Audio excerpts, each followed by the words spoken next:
All right, today I'm talking about the cheapest scope that I can recommend or get behind and that I personally own. That's the Primary Arms R-Grid Mill, of course. I've had about 4 of these types of optics, especially in this configuration. The Meg range, let's start with that. It's plenty, 4 to 14 is plenty. I did 1025 with it last week. The ring is a bit stiff, and so I added that cattail. Let's go on to illumination. Illumination is not something I care too much about. I can go without it. That being said, this one's decent. It's got 6 settings, off and on, in between there. And that's the way to do it if you're going to do illumination. It's daylight bright, actually. I'll show you here in a second. And you can see that horseshoe and chevron in there. At least on my model, that's all that lights up is the horseshoe and the chevron. I'm not sure if it's supposed to be more. But in this Generation 2, I like this. The reticle is really the most important part of the scope to me in this one. I love the reticle, even though it's a chevron, I prefer the dot. Since usually I dial, I'll tell you that those horizontal windage lines are indispensable on the 0 line there. The mill separations are fast and easy to understand, although the numerical identifiers for mill holdovers are too small and they're hard to see a lot of times. I lose those a little bit. The ranging bit up in the corner there that you see, that works well enough. I don't need the horseshoe, but if you plan on DMRing this thing, if you look when I drop the magnification down there, it works on low meg. You'll be able to pick it up, especially with illumination.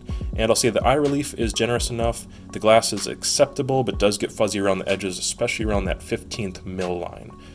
Moving down to parallax. Parallax goes from 10 yards to infinity, and it's quite particular. The reference marks are close for my eye.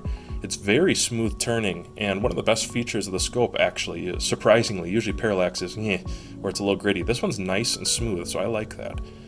As I previously mentioned, I usually dial, but sometimes I dial and hold over. These turrets are crisp compared to other $200 scopes. I'm not saying they're a $900 scope, but compared to other $200 scopes. I see some stainless bits in the tower, that's nice. There's only about 18 mils of travel in total, which is kind of sad, but acceptable at the price range. Turrets have a little bit of play, and the 0 doesn't line up exactly where 0 is. There's no 0 stop, so that's kind of frustrating for some of us who have more expensive optics, but I'll give you my final thoughts.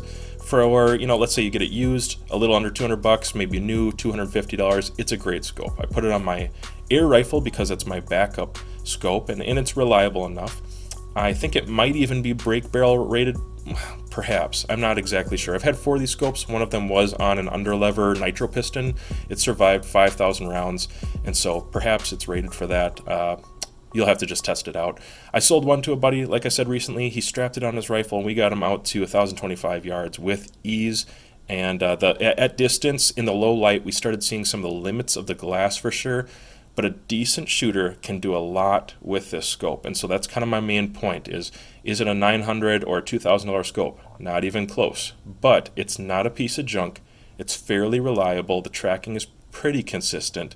And I think everything included here, you're probably getting quite a deal compared to everything else in the market right now. I just don't see a lot of competition for this guy. It's a decent scope, and I'll get behind it.